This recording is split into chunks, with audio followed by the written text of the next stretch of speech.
বন্ধুরে আমার শুধু তাই নয়, মা আয়েশা সিদ্দিকা রাদিয়াল্লাহু তাআলা আনহা থেকে হাদিস কানা বর্ণিত, আপনার আমার প্রাণের নবী মা আয়েশাকে প্রশ্ন করলেন, আয়েশা রে বলো না আজকে রজনীতে কি হয়? মা আয়েশা বলবে কি করে? মা আয়েশা প্রশ্ন করার পরে মা আয়েশা বলতে পারে না, আমার নবী ডেকে ডেকে বলল, আয়েশা রে এই রজনীতে কতজন আদম সন্তান পৃথিবীতে আসবে সেটার লিস্ট হবে। সুবহানাল্লাহ কন্যা। তার মানে আজকে থেকে আগামী বরাতের আগের দিন পর্যন্ত 1 বছর কতজন আদম সন্তান পৃথিবীর বুকে আসবে তাদের লিস্ট হবে, এবং কতজন মৃত্যুবরণ করবে রে তাদের লিস্ট হবে। এবং বন্ধু আল্লাহ রাসূল বলে দিয়েছেন, আজকের রজনীতে আপনার আমার আমল আল্লাহর দরবারে পৌঁছানো হবে। আজকের রাত্রিতে আপনার আমার রিজিক আল্লাহ রাব্বুল আলামিন বাজেট করবে। এই জন্যই বলা হয় ভাগ্য রজনী। কারো কারো কপাল পড়বে আর কারো কারো কপালে 4 আঙ্গুলের কপাল। সবার কেউতি থাকে 5 তলায়, আবার কেউ থাকে গাছতলায়, ঠিক কিনা বলেন? কেউ বা খায় কোরমা পোলাও, আবার কেউ কিন্তু শুটকি ভাত মিলে। তার কারণ হলো বন্ধু আপনার একটা প্রত্যাশা থাকতে হবে। এই প্রত্যাশাকে ফিল আপ করার জন্য শুরু থেকে আপনাকে প্ল্যানিং করে কাজ করতে হবে। এই জন্য মুমিনরা প্ল্যান করে কাজ করে। কি করে? প্রতিদিন অন্তত পক্ষে 5 ওয়াক্ত নামাজ পড়বে, আল্লাহর জিকির করবে, যতটুকু সাধ্য মানুষের পাশে দাঁড়াবে, আর এই পবিত্র স্পেশাল রাত এবং দিনের অপেক্ষায় থাকবে। সুবহানাল্লাহ বলেন না? আল্লাহ রাসূল বলে দিয়েছেন, শাবানের চাঁদের 15 তারিখ রাত্রিতে যে ব্যক্তি ইবাদত করবে, আল্লাহর গোলামি করবে প্রাণ উজাড় করে, সে কি সেই সন্তোষ এবং তাহারই সৌভাগ্য। তার মানে আমরা যারা গোলামি করব, আমি আসার সময় আমার এই ছেলেগুলোকে বলে আসছি, মাহফিল শেষ করে বাসায় আসব, আসার পরে আগে ইচ্ছে মতো নিজে কতক্ষণ আল্লাহর গোলামি করব, কারণ এই রাত্র আগামী কালকে রাতের মতো নয়, এই আবার গতকালকে যেটা চলে গেছে এটার মতো নয়। জোরে জোরে কোন ঠিক না বেঠি? বন্ধুরে আমার, আমি কিন্তু মোবাইলের মধ্যে করে নিয়ে এসেছি। আল্লাহ রাসূল বলে দিয়েছেন, শাবানের চাঁদের 15 তারিখ একটা রোজার কথা বলেছেন। কয়টা রোজা? আরে জোরে। শাবানের চাঁদের 15 তারিখে একটা রোজা যদি কেউ রাখে রে, আল্লাহর হাবিব জানিয়ে দিয়েছে বন্ধু, তাকে কখনোই জাহান্নামের আগুন স্পর্শ করবে না। তার মানে দুজক থেকে সে মুক্তি পাবে। সে নারী হোক বা বন্ধু পুরুষ হোক, বৃদ্ধ হোক বা বৃদ্ধ হোক, যুবক হোক বা যুবতী হোক, আগামীকালকে সে রোজাটা রাখবেন কোন দিন? আজকে কিন্তু 15 তারিখ শুরু হয়েছে। কি হয়েছে? আজকে মাগরিব যখন চলে গেল, কি হলো? সূর্য অস্ত যাইতে সে দেরি বন্ধ 15 তারিখ শুরু হয়ে গেছে। আগামী কালকে মাগরিবের আগ মুহূর্ত পর্যন্ত 15 তারিখ থাকবে। এই জন্য আমি আপনাদেরকে বলবো, আজকে মাহফিল সেরে বাড়ি যাবেন, যদি কোনো ধরনের কোনো শারীরিক সমস্যা না থাকে, তখন আপনার যার যার ইচ্ছে মতো করে সেহরিকে অন্ততপক্ষে আগামী কালকে রোজা রাখবেন। আমার নবীর কথা সত্য না মিথ্যা? সন্দেহ করলে ইমান থাকবনি। আর জোরে কন্যা। হাদিস শরীফের মধ্যে এসেছে বন্ধু, শাবানের চাঁদের 15 তারিখ যখন শুরু হয়, সূর্য অস্ত যাওয়ার পরপরই বন্ধু রহমতের ফেরেশতারা পৃথিবীর আকাশে নেমে আসে। সুবহানাল্লাহ কয় না? পৃথিবীর আকাশে নেমে এসে ডাকতে থাকে, তোমরা কে আছো রে অসুস্থ, তোমরা আল্লাহর কাছে সাহায্য চাও, আল্লাহ আজকে তোমাদেরকে সুস্থ করে দিবে। কে আছো রে অভাবে, আল্লাহর কাছে চাও, আল্লাহ তোমাদের অভাব দূর করে দিবে। কে আছো আজকে বাড়ি কোটা উত্তর পাড়ার মানুষ, ও বন্ধু তোমাদেরকে আমি বলবো, তোমাদের মধ্যে কে আছো রে গড়ে যুবতী মেয়ে বিয়ে দিতে পারো না, উপযুক্ত ছেলে আছে বন্ধু বিয়ে করাতে পারো না, উপযুক্ত ছেলে এডুকেটেড পারসন করে বসে আছে তুমি কর্ম দিতে পারো না, অনেক ছেলে আছে বন্ধু বিদেশ দিতে চাও দালালরা নিতে পারে না। এমনি করে করে আমাদের অভাবের তো শেষ নাই। বিশেষ করে বাংলাদেশের মানুষ সবচেয়ে বেশি যে সমস্যা সেটা হলো অসুস্থতা এবং দরিদ্রতা। কথা বলেন না কেন? আরেকটা হলো সন্তান বেশি বেশি অমানুষ হওয়া। আল্লাহর কাছে চাইবেন, দয়াল রে আমার নবীর হাদিস থেকে জেনেছি তুমি নাকি আজকে ক্ষমা করে দিবা, যা চাইবো তাই নাকি বরাদ্দ দিবা। মালিক আমার ছেলেগুলো আমার অবাধ্য হয়ে গেছে, বাধ্য করে দাও। মেয়েগুলো আমার বিয়ে দিতে পারি না, বিয়ের ব্যবস্থা করে দাও। ছেলেগুলোর চাকরির ব্যবস্থা করতে পারি না, চাকরি হচ্ছে না, সময় মতো বিয়ে দিতে পারছি না। তার কারণ হলো ছেলে মেয়ে উপযুক্ত হওয়ার পরে যদি অপরাধ করে, অপরাধের দায় নিতে হবে বাবা মাকে। এই জন্য বন্ধু আপনি আমি আল্লাহর কাছে চাইবো, আল্লাহ রাব্বুল আলামিন ফজরের আযানের আগ পর্যন্ত আজকে সব আপনার আমার জন্য বরাদ্দ করে দিয়েছে। এই জন্য বলেছে হাদিস শরীফের মধ্যে, রাত্র যখন গভীর হয়ে যায়, গভীর রজনীতে আল্লাহর প্রিয় হাবিব সরকারে মদিনা জানিয়ে দিয়েছে, আল্লাহর রহমতের নজর আল্লাহর প্রিয় বান্দাদের দিকে দেয়। যার উপর আল্লাহর রহমত থাকে রে, তার কখনোই বন্ধু কোনো অভাব থাকতে পারে না। ঠিক নেই? আরো মজার খবর আছে বন্ধু, বলবো নি? আল্লাহর হাবিব বলেছেন ওই চোখ কানাগুলো নাকি হাদিসগুলো পায় না।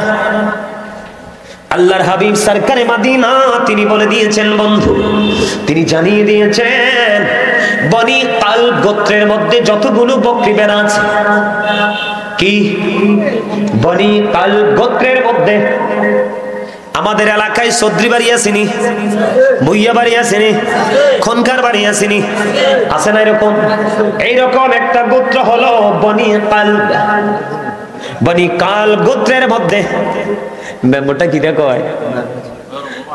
অসুস্থ, অন্দি হাসি দিয়ে লাইছে, হ্যাঁ ঘুম ভাঙছে না, প্রেম আইছে ভিতরে। আরো জোরে কোন, আরো জোরে আলহামদুলিল্লাহ কোন, আলহামদুলিল্লাহ, সুবহানাল্লাহ, বিসমিল্লাহ, যাই করবেন সব জিকির, কোনো লস নাই।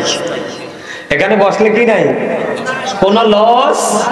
দেখেন না কি কয় আল্লাহর নবী, বনি কালব গোত্রের মধ্যে যতগুলো বকরি ভেড়া আছে, এই বকরি ভেড়াগুলোর গায়ের মধ্যে যতগুলো পশম আছে, কি আছে?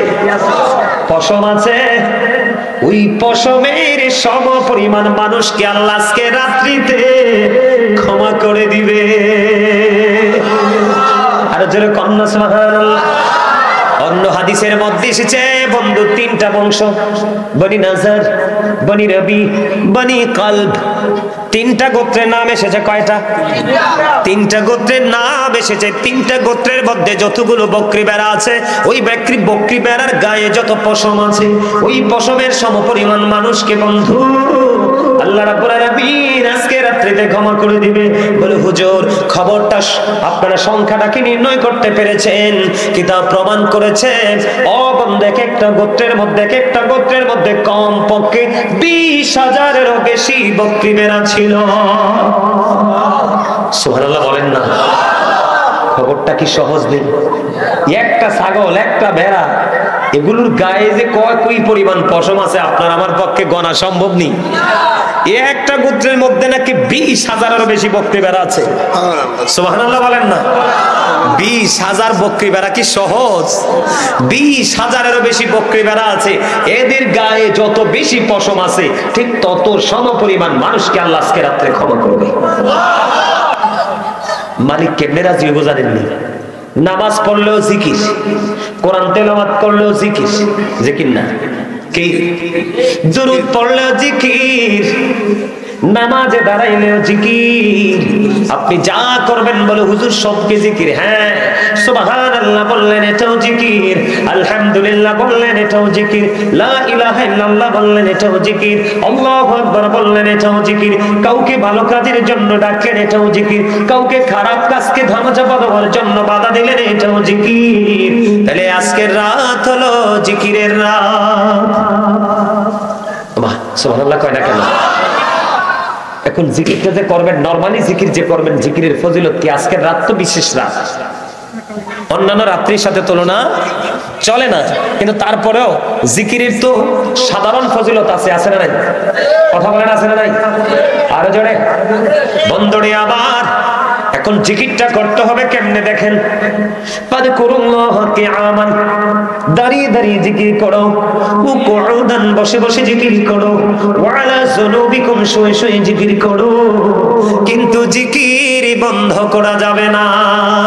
আল্লাহ বলেছেন ইয়া আইয়ুহাল্লাযীনা আমানু যকুরুল্লাহা যিকরান কাসীরা ওয়া সাব্বিহুহু বুকরাতান ওয়া আসীলা।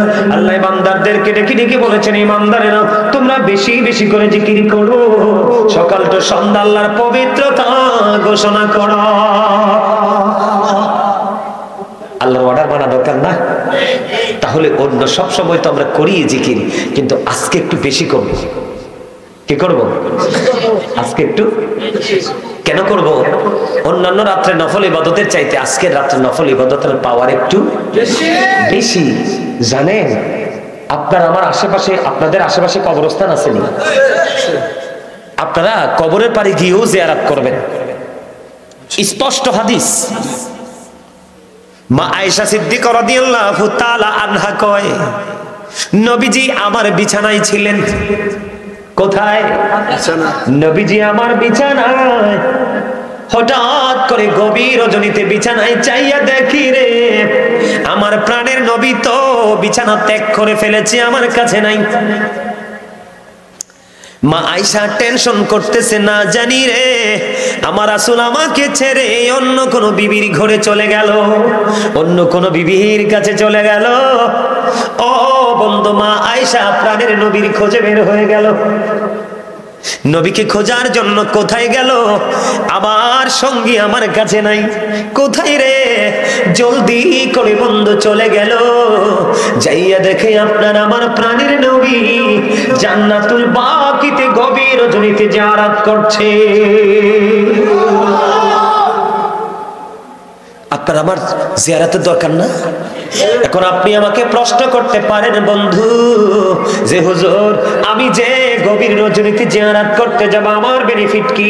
তোমার বেনিফিট তুমি খুঁজো না, তোমার সবচেয়ে বড় বেনিফিট হলো তুমি তোমার রাসূলের আদর্শকে বাস্তবায়ন করেছো। এটাই হলো রাসূল প্রেম। একাধিক হাদিস গ্রন্থের মধ্যে এসেছে, এক ব্যক্তি এসে প্রশ্ন করলো, ইয়া রাসূলুল্লাহ, নবী গো কিয়ামত কখন হবে? নবী বললেন, তুমি কিয়ামতের দিনের জন্য কি প্রস্তুতি নিয়েছো? ইয়া রাসূলুল্লাহ, কিয়ামতের দিনের জন্য কোনো প্রস্তুতি নিতে পারিনি, তবে আল্লাহ এবং আল্লাহ রাসূলকে আমি বেশি মহব্বত করি, ভালোবাসি। বলতে দেরি নবীজি একটা ডাক দিয়ে বললেন, তুমি যাকে ভালোবাসো গো তার সাথেই তুমি থাকবা। এই জন্য বলছি যুবক, যারা তুমি আমল করলে বেদাত বলে দূরে সরাতে চায়, তোমাকে রিল্যাক্স করতে চায়, তোমার মনের ঘরে ঢুকতে চায়, একজন বক্তা আছে বন্ধু, নাম বলবো না, দীর্ঘদিন প্রবাসে। কোথায়? আপনাদেরকে, আপনারা যেন বিভ্রান্তি থেকে বাঁচতে পারেন সেই জন্য বলছি। সে একটা বয়ানের মধ্যে বলেছিল, আমি শুনি নাই প্রথম, যে রমজানে রোজা রেখে নাকি ইয়াং ছেলেরা ট্যুরে যেতে পারবে, আর ট্যুরে গেলে সে মুসাফির হয়ে যাবে, সেই জন্য সে রোজা ভাঙতে পারবে। নাউজুবিল্লাহ বলেন না কেন? আর জোরে বলেন না নাউজুবিল্লাহ। আমি কিন্তু শুরুতেই এইটা শুনিনি। আমি যখন গেলাম ওই সুহেল, ওই যে গোল্ডেন টাওয়ারের দ্বিতীয় চতুর্থ তলায় ব্যবসা প্রতিষ্ঠান, আমাদের কান্দির পাড়ে গোল্ডেন টাওয়ারে, আমার ভাইয়া ডাকতো খুবই সম্মান করে, বলতেছে ভাইয়া অমুক বক্তা বলছে এটা এটা নাকি করা যাবে। আমি কই না না, তুমি যদি বিশেষ কোনো কারণে তোমাকে দূরে যেতে হয়, যেমন ডাক্তার সাহেব, উনি তো একজন বিজ্ঞ ডাক্তার, ঠিক কিনা বলে? বিশেষ কারণে তিনি রমজান মাসের জনস্বার্থে ওনাকে ধরেন কুমিল্লা থেকে ঢাকা যেতে হবে। কোথায় যেতে হবে? 48 মাইল অতিক্রম করলেই মুসাফির। কথা বলেন না কেন? এখন তিনি ঢাকা চলে গেল, ঢাকা যাওয়ার পরে উনি ক্লান্ত হয়ে গেল, এত বেশি ক্লান্ত, এখন তিনি রোজাটা রাখতে পারবেন না, উনি পানি পান করতে হবে। আল্লাহর নবী বলেছে, এমন পরিস্থিতিতে তুমি রোজাটা ভাঙতে পারবে, কিন্তু তুমি রোজা রেখে ইচ্ছে করে তুমি সফরে যাইবা, তুমি রোজা ভাঙবা মুসাফিরের অজুহাত দিয়ে, একে তোমাকে কখনোই আল্লাহ ছাড় দেবে না। কারণ রমজান মাসে রোজা হলো ফরজ। কি কথা কন না কেন? রমজান মাসে রোজা হলো ফরজ। ও বন্ধু, আল্লাহর নবী বলেছেন, ইচ্ছে করে যদি একটা রোজা ভাঙো, সারা জীবনেও সেই রোজার খেসারত দিয়ে কবরে যাইতে পারবা না। তাহলে আপনি বলেন, আমার নবীর অর্ডারটা রাইট নাকি যুবকদের মন জয় করার জন্য? কি করার জন্য? যুবকরা তো মনে মনে খুশি হইছে, আরে তাইলে তো বালাই, আব্বাতে টেহা লইয়া দারুণ একটা সার্ভিস পাইছি, আব্বাতে টেহা লইয়া আজকে যাইম কক্সবাজার, কালকে যাইম নোয়াখালী, পরশু যাইম পাবনা, এরপরে যাইম সিরাজগঞ্জ, এরপরে যাইম বগুড়া, এরপরে এরপরে যান পঞ্চগড়, ঠিক কিনা বলেন? এরপরে যান মির্জা ফখরুল ইসলাম আলমগীরের বাড়ি ঠাকুরগা। কথা কন না কেন? আপনারা বলেন, বিশেষ করে যুবক ভাইদেরকে বলছি, আমি যুবক ভাইদেরকে বলছি, তোমরা বক্তা এখন কিন্তু রাসূল বলেছেন কিয়ামত যত কাছে আসবে ফিতনা তৈরি করার মতো মৌলবী বেশি বের হবে। তোমরা তাদের কথা শুনেই কিন্তু বিশ্বাস করবে না। প্রবীণ যারা আছে, যোগ্য যারা আছে, দক্ষ যারা আছে, বাবা চাচার সাথে পরামর্শ করবে এটা যে বললো রাইট কিনা। দেখবা আরেকজনের কাছে গেলে দেখবা সে 100% রং, শুধু মানুষের মন জয় করার জন্য, কারণ তোমার মনে খুশি লাগছে বিকাশে পাঠাই দিবা কিছু হাদিয়া। এটা চলছে এইভাবে, ঠিক কিনা? আরো জোরে কথা বলেন না। এই জন্য বলছি যুবক, নবীজি কবি রজনীতে জিয়ারত করেছে।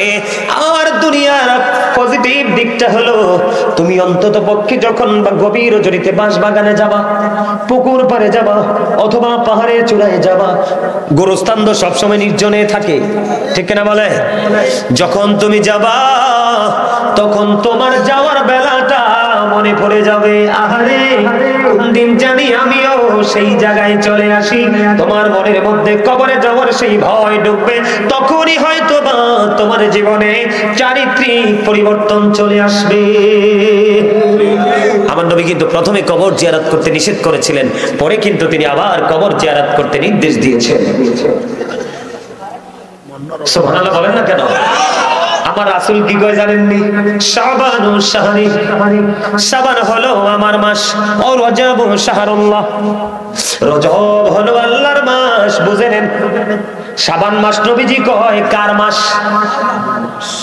নবীজি বলতেছে শাবান মাস আমার মাস।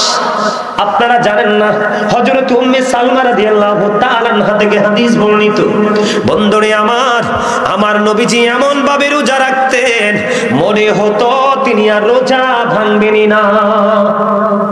তিনি ধারাবাহিক ভাবে বন্ধ রোজা রাখতেন।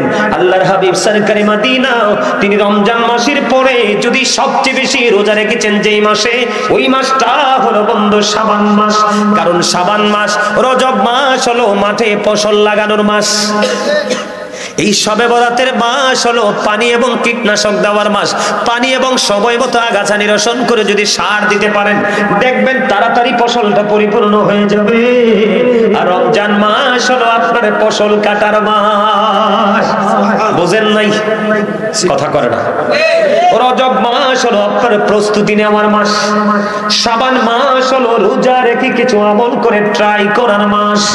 আর রমজান মাস হলো পরিপূর্ণ আমল করে ঈদুল ফিতরের নামাজ পড়তে যাবেন আর তাকবীরে তাশরিক দিতে থাকবেন, আল্লাহু আকবার আল্লাহু আকবার, লা ইলাহা ইল্লাল্লাহু আল্লাহু আকবার আল্লাহু আকবার ওয়ালিল্লাহিল হামদ, আল্লাহু আকবার আল্লাহু আকবার, লা ইলাহা ইল্লাল্লাহু আল্লাহু আকবার আল্লাহু আকবার ওয়ালিল্লাহিল হামদ, আল্লাহু আকবার আল্লাহু আকবার, লা ইলাহা ইল্লাল্লাহু আল্লাহু আকবার আল্লাহু আকবার ওয়ালিল্লাহিল হামদ। আপনি যখন একটা রাস্তা দিয়ে যাবেন, ঈদের নামাজ শেষ করে আরেকটা রাস্তা দিয়ে ঘরে ফিরবেন, আল্লাহর নবীর কথা অনুযায়ী আপনি মায়ের উদর থেকে আসা নিষ্পাপ সন্তানের মতো নিষ্পাপ হয়ে যাবেন। জোরে কন্যা সুবহানাল্লাহ। তাহলে রোজা রাখবেন তো আগামী কালকে।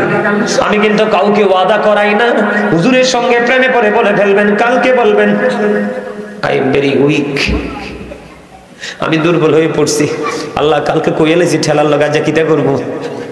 এই জন্য আমি কোথাও কিন্তু কাউকে ওয়াদা করাই না, শুধু জাস্ট পরামর্শটা দিয়ে থাকি। আপনার কল্যাণ যদি চান আপনি করবেন, অকল্যাণ চাইলে করবেন না, এটা আপনার পার্সোনাল ম্যাটার। কথা কোন ঠিক না? আরে জোরে কর। এই জন্য নবী একটা দোয়া শিখাই দিছে, কইতাম নি, আল্লাহুম্মা বারিক লানা, এরপরে কি ফি রাজাব ও বাল্লিগনা রমাদান তো পরে, এইভাবে তো পরে আল্লাহুম্মা বারিক লানা ফি রাজাব ওয়া শাবান ওয়া বাল্লিগনা রমাদান। চাইছি একটু আপনাদেরকে খোঁচা মেরে, আমরা এমন মুসলমান, আমরা সিম্পল বিষয়গুলো জানি না। আল্লাহ রাসূল শিখিয়ে দিয়েছে, আমরা আল্লাহর কাছে দোয়া করব, আল্লাহ আমাদেরকে রজব এবং শাবানের বরকত দাও। কি দাও? আর আমাদেরকে রমজান পর্যন্ত পৌঁছায়া দাও। আচ্ছা কোন যদি শাবানের বরকত না থাকতো নবী কি কইতো আল্লাহুম্মা বারিক লানা ফি রাজাবা ওয়া শাবানা ওয়া বাল্লিগনা রমাদান, ঠিক কি না? কথা দেখছেন নি? আমাদেরকে কি করো, শাবান মাসে বরকত দাও, রজব মাসে বরকত দাও, এবং রমজান পর্যন্ত আমাদেরকে পৌঁছে দাও। সুবহানাল্লাহ বলেন না? আজকে আসলে কি জানেন, রমজান মাসে পৌঁছে দেওয়ার মধ্যে অনেক কারণ, হায়াত আছে, সুস্থতা আছে, কত কিছু আছে, আছে না? কথা বলেন না? তাহলে এত কিছু থাকার পরেও কত বড় দুঃসাহস, ওরা কয় আহলে হাদিস, তার মানে হাদিস গ্রহণকারী। আহারে হাদিস, ওই আমার চাচাই কইছে আহারে হাদিস, ওই আরেক স্বাস্থ্য ভাই কয় আহারে কবিস। আসলে এটাই হেসা। আল্লাহ রাসূল কইছে নবীরে যারা আঘাত করে, নবীর ইজ্জতের চাদর ধরে যারা টান দেয়, নবীকে যারা বকা দেয়, নবী কয় ক্বালা মান সাব্বা নাবিয়া ফাকতুলহু, উম্মত সাথে সাথে দইরাটারে হত্যা করে ফেল। কি করে ফেলো? খুন করে ফেলো। এটা আলী রাদিয়াল্লাহু তাআলা আনহু থেকে হাদিস বর্ণিত। রাসূল বলেছেন ক্বালা মান সাব্বা নাবিয়া ফাকতুলহু ওয়া মান সাব্বা সাহাবী ফাদরিবহু, নবীকে যারা গালি দিবে, নবীর ইজ্জতের চাদর ধরে যারা টান দিবে, উম্মত বলেছে তাদেরকে খুন করে ফেলো। সাহাবায়ে কেরামকে যারা গালি দিবে, ইজ্জতের চাদর ধরে টান দিবে, এদেরকে বাইন্দা পিটাও। নবী কয় শবে বরাতের বরকতের জন্য দোয়া করতাম, নবী করছে, আমরাও শিখাই দিয়ে গেছে, ঠিক কিনা বলেন? কারণ নবীর সাথে আমাদের মধুর সম্পর্ক, আমরা সেই সম্পর্কের পরিপূর্ণতা দেখতে পাবো কাল হাসরের দিন। তবে আলগা এবং শুকনো প্রেম নিয়ে যাইলে হইতো না, পরিপূর্ণ প্রেম নিয়ে যেতে হবে, তাহলেই কিন্তু আমরা মজাটা পেয়ে যাব। কথা বুঝে আসছে আমার? তাহলে শবে বরাতকে কাজে লাগাবেন। রাসূল কয় শবে বরাত রাসূলের মাস, শাবানুন শাহরি, শাবান আমার মাস, ও রজবু শাহরুল্লাহ, মেরাজের মাস কার মাস? আল্লাহর মাস। সেখানে কিন্তু একটা প্রশ্ন থাকতে পারে, বলে হুজুর কেন? মুসা বলে রব্বি আরিনি, আল্লাহ বলে লাম তারানি। মুসা আল্লাহরে দেখতে চায়, আল্লাহকে দেখা দিত না, সাফসুফ না করে দিছে। আর আপনার আমার নবীকে কোরআন শরীফ আমার সামনে 15 পারা সূরা বনী ইসরাইলের প্রথম নাম্বার আয়াতে আল্লাহ বলেছেন আপনার আমার নবীকে আল্লাহ নিজে দাওয়াত দিয়ে নিয়েছেন। এই জন্য বুঝে নিতে হবে রজব শাহরুল্লাহ, রজব আল্লাহর মাস, রমাদান শাহরু উম্মতি, রমজান মাস হলো উম্মতের মাস। তার মানে রমজান মাস আমাদের জন্য বরাদ্দ করে দিয়েছেন আল্লাহ। এত বেশি বরাদ্দ করছে, যেই কোনো আপনি নরমাল একটা ইবাদত করবেন 70 থেকে 700 গুণ পর্যন্ত বাড়ি দেওয়া হবে। এত বেশি ফজিলত। এই জন্য আমরা শবে মেরাজ থেকে আমরা কি করেছি? প্রস্তুতি নিয়েছি। শাবান মাসে আমরা মোটামুটি একটু রোজা রেখে নামাজ পড়ে আমরা কি করতেছি? স্টার্ট করতেছি আমলটা, ঠিক কিনা বলেন? কিন্তু পরিপূর্ণতায় ঢুকে যাব আল্লাহ যদি কবুল করে মার্চের 12 তারিখ থেকে। শুরুটা হবে 11 তারিখ থেকে, ঠিক কিনা বলেন? সেহরি খাওয়া এবং তারাবি রোজাটা শুরু হবে 12 তারিখ থেকে, আল্লাহ যদি কবুল করে আমরা পরিপূর্ণভাবে এটাকে চালিয়ে যাব। ঠিক না? ঠিক। ওটাও কিন্তু জিকির। বলে হুজুর লাভ হইব কি? আল্লাহ রাসূল বলতেছে সালাতুল খামস, 5 ওয়াক্ত নামাজ, ওয়াল জুমআতু ইলাল জুমআ ওয়া রমাদানু ইলা রমাদান মুকাফফিরাতুল লিমা বাইনাহুন্না ইযা তুনিবাতিল কাবাইর। রাসূল কয় as-সালাতুল খামস, 5 ওয়াক্ত নামাজ। কয় ওয়াক্ত? বুঝেন কি মজা, দেখেন না জিকিরের ফজিলত। 5 ওয়াক্ত নামাজ মানে আপনি আমি যখন 5 ওয়াক্ত নামাজ পড়বো, এটার পরিপূর্ণতা এসেছে। আল্লাহ রাসূল আরেকটা হাদিসের মধ্যে চমৎকার ভাবে বলেছেন, কারো বাড়ির আঙ্গিনায় যদি পুকুর থাকে বা কোনো নদী থাকে বা জলাশয় থাকে, তোমরা যদি দৈনিক 5 বার গোসল করো, তোমাদের শরীরে যেমনি কোনো ময়লা থাকবে না। 5 ওয়াক্ত নামাজ পড়ার কারণে গ্যাফের মধ্যে যে গুনাহ করবা, এই গুনার কাফারা হয়ে যাবে 5 ওয়াক্ত নামাজের কারণে। এরপরে বলেছেন আল জুমআতু ইলাল জুমআ, কি? ওয়াল জুমআতু ইলাল জুমআ, এক জুমা থেকে আরেক জুমার মাঝখানে 1 সপ্তাহের গ্যাপ। রাসূল বলেছেন দুটো জুমা ঠিকঠাক মতো পড়তে পারলে মাঝখানের 1 সপ্তাহের গুনাহ মাফ। এরপরে বলেছেন রমাদান ইলা রমাদান। আল্লাহ রাসূল কয় এক রমজান থেকে আরেক রমজান তুমি গত বছর রোজাটা ঠিকঠাক মতো পালন করেছো, কেমনে পালন করবা? মিছা কথা কম চাইতো না, হারাম খাওয়া যাবে না, সুদ খাওয়া যাবে না, ঘুষ খাওয়া যাবে না, পরের উপর জুলুম করা যাবে না, মিথ্যা কথা বলা যাবে না, গীবত করা যাবে না। এমনি করে করে সকল নোংরা কাজকে একেবারে টোটাল ডিলিট করে মুখে তালা ঝুলাই দিতে হবে। ঠিক নেই? ভেরি সিম্পল বিষয়। সময় সময় নামাজ পড়বেন, সময় সময় কোরআন তেলাওয়াত করবেন। রোজাকে রোজার মতো রাখার জন্য আপনারা যদি আমার লাইভ দেখে থাকেন, হয়তো আগামী বা কালকে বা পরশু যে কোনো দিনে আমি রোজার ফজিলত নিয়ে আলোচনা করব পরিপূর্ণভাবে। তবে এখন আপনাদেরকে একটু জাস্ট ধারণা দিয়ে যাচ্ছি। রাসূল বলেছেন ওয়াল জুমআতু ইলাল জুমআ ওয়া রমাদানু ইলা রমাদান। এক রমজান থেকে আরেক রমজান। গত বছর রোজা আপনি ঠিকঠাক মতোই পালন করেছেন, এবার রোজা কিন্তু আসন্ন। আমি দেখতে পাই গত বছরের তুলনায় কিন্তু এই বছর মানুষের মধ্যে একটা আলাদা একটা উৎসাহ বিরাজ করতেছে। সুবহানাল্লাহ বলেন না? এখনই মানুষ রোজা নিয়ে বিভিন্ন ধরনের প্রশ্ন উত্তর চায়, বিভিন্ন ধরনের মানুষ আনসার খুঁজতেছে। তার মানে এখানে কিন্তু মানুষের উৎসাহ উদ্দীপনাটা অনুভব করা যায়। ঠিক কিনা বলেন? আমরা চাই, আল্লাহ চায়, রাসূল চায়, পৃথিবীর সকল হক্কানি আলেমরা চায়, সাধারণ মানুষ তোমরা দুনিয়ার সময় দুনিয়ার কাজ করো। আল্লাহ যে সময় নির্ধারণ করে দিয়েছে সেই সময় আল্লাহর কাছে এসে হাজিরা দিয়ে যাও, তাহলে দুনিয়া আখিরাত দুটোই তোমার জন্য নিয়ামত হয়ে যাবে। রাসূল বলতেছেন এক রমজান থেকে আরেক রমজান, এখানে গ্যাপ আছে কিন্তু। যদি আমরা 365 দিনে এক বছর ধরি, তাহলে ধরেন এই বছর রোজায় 30 দিন, গত রমজানে 30 দিন চলে গেল, এবছর ভাগ্য যদি ভালো হয় 30 দিন, তাহলে 30-30 60 দিন চলে গেল। কয় দিন চলে গেল? 60 দিন চলে গেল। মাঝখানে 305 দিন আছে অবশিষ্ট। কত? একদিন দুই দিন না, 305 দিন। আপনার আমার প্রাণের নবী জানিয়ে দিয়েছে বন্ধু, এই 305 দিনের গুনার কাফারা হয়ে যাবে দুই দিকের রোজার কারণে। তবে শর্ত হলো কবিরা গুনাহ থেকে বেঁচে থাকতে হবে। কবিরা গুনাহ করা যাবে না। ঠিক না? ঠিক। জেনে বুঝে সুস্থ অবস্থায় এইসব অপরাধ থেকে আমাদেরকে বেঁচে থাকতে হবে। সাবধান, আজকে রাত্রে আপনি স্বেচ্ছা মতো ইবাদত করবেন। যদি মনে করেন যে আপনার মা বাবার সাথে আপনার সম্পর্কটা ভালো না, মা বাবাকে একটু সরি বলে দিবেন। আর আপনি মা বাবাকে সেবা করতে পারেননি, মা বাবা কবরে চলে গেছে, আজকে রাত্রিতে জিয়ারত করবেন। রাত্র তো প্রায় গভীর হয়ে যাচ্ছে, কি করবেন? কথা বলে না। জিয়ারত করবেন আগামীকালকে দিনের বেলা সুযোগ পেলে, অথবা ইফতারের সময় কোনো আলেমকে দাওয়াত দিয়ে, অথবা কোনো ফকির মিসকিনকে পাইলে তাদের আত্মার মাগফিরাতের উদ্দেশ্য করে খাওয়াই দিবেন। সুবহানাল্লাহ বলেন। কেন জানেন? পিতামাতার ইন্তেকালের পরে তাদের সেবা, তাদের সাথে ভালো আচরণ হলো, তাদের জন্য দোয়া করা, কি করা? তাদের জন্য দান সদকা করা, তাদের জন্য কি করা? দান সদকা করা। বাবা মার প্রিয়জন যারা বন্ধু ছিলেন, বাবা মা নাই, তাদের সাথে সুসম্পর্ক বজায় রাখা, এগুলো আমাদেরকে মনে রাখতে হবে, এগুলো আমাদেরকে শিখে রাখতে হবে। কথা বুঝতে পারছেন? আরো জোরে বলেন, আমার কথা আপনারা বুঝতে পারছেন?